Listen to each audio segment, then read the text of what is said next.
বিয়ের প্রথম রাতেই তুমি বলেছিলে কালো মেয়ে আমার পছন্দ না। তাছাড়া তোমাকে বিয়েটা আমি নিজের অমতেই করেছি।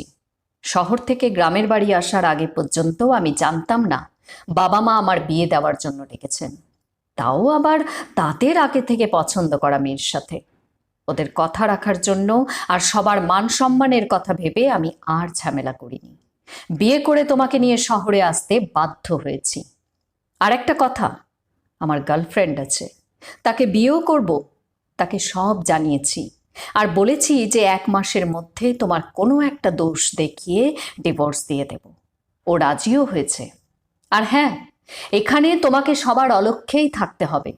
আমার রুমে কেউ এলে তাদের সামনে বেরোবে না।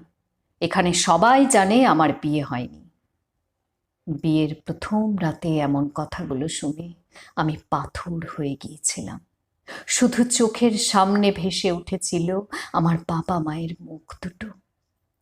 নিজের জন্য মনে হয়নি কিছুই। এক সাগর কষ্ট দলা পাকিয়ে উঠেছিল বুকে।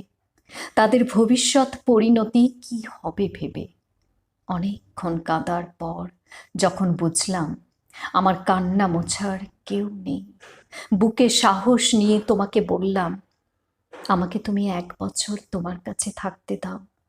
আমার বাবা মাকে এত বড় দুঃসংবাদটা আমি এখনই দিতে চাই না। তারা সহ্য করবে কি করে? তুমি বললে, 1 বছর দিতে পারবো না। পায়েল হয়তো অতদিন অপেক্ষা করবে না। বড় জোর 4-6 মাস দিতে পারি। আর হ্যাঁ, আমার রুমে একজন অপরিচিত যেভাবে থাকে ঠিক সেইভাবেই থাকবে। তোমার সঙ্গে আমার কোনো সম্পর্ক নেই। আমি কান্না ভেজা গলায় বললাম, আচ্ছা। তারপর প্রতিটি ক্ষণ প্রতিটি মুহূর্ত আমার থেকে দূরে সরে যেতে লাগলো। আমি ভুলে গেলাম সকালটা দেখতে কেমন, কিভাবে দুপুর গড়ায়, রাত কাটে। ঘরের প্রতিটি কোণে, রান্নাঘরে, বারান্দায় আমার চোখের জল লেগে আছে।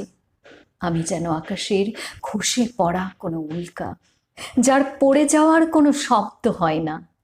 আর যারা পড়ে যাওয়া দেখে তারা আনন্দিত হয়, কোনোদিন বোঝার চেষ্টা করে না কত ব্যথা বুকে নিয়ে উল্কাটা ঝরে পড়েছে তার চির চেনা আকাশ থেকে।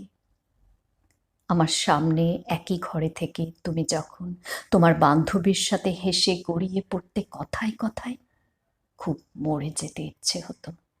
কিন্তু সেই বাবা মায়ের মুখ ভেসে উঠত চোখের পাতায়। নিজেকে সেই আসামি মনে হতো যার আত্মহত্যার আবেদনও মঞ্জুর হয় না বিচারকের কাছে। বিয়ের 2 মাস পর অফিস ফেরার পথে তোমার অ্যাক্সিডেন্ট হলো। আমি প্রচুর কেঁদেছিলাম। বুঝতে পারছিলাম না কার জন্য কাঁদছি, তোমার জন্য না নিজের জন্য। 2 দিন পর তোমার যখন জ্ঞান ফিরল, তুমি প্রথম ফোনটা পায়েলকেই করেছিলে। তারপর তুমি হুইল চেয়ারে আর আমি তোমার পাশে। রাত দিন খাওয়া দাওয়া ঘুম ভুলে শুধু তোমারই সেবা করেছি। তোমার একটা পা হাঁটু থেকে কেটে বাদ দিতে হবে শুনে পায়েল গত 4 দিন তার ফোন বন্ধ রেখেছে। তোমার কষ্ট আমি বুঝতে পারছিলাম তোমার উদাস মুখটা দেখে। তুমি জেনে গিয়েছিলে একটা পঙ্গু মানুষকে নিয়ে পায়েল সংসার করবে না। অ্যাক্সিডেন্টের পর কেটে গেছে 7 মাস। আজ আমার কাছে সবচেয়ে আনন্দের দিন। তুমি হুইল চেয়ার ছেড়ে একা একা হেঁটেছ। সৃষ্টিকর্তা দয়া করেছেন, তোমার পা কেটে বাদ দিতে হয়নি। বিকেলে আমি জানলার পাশে বসে আছি আনমনে, আমার চোখ দুটো ভেজা।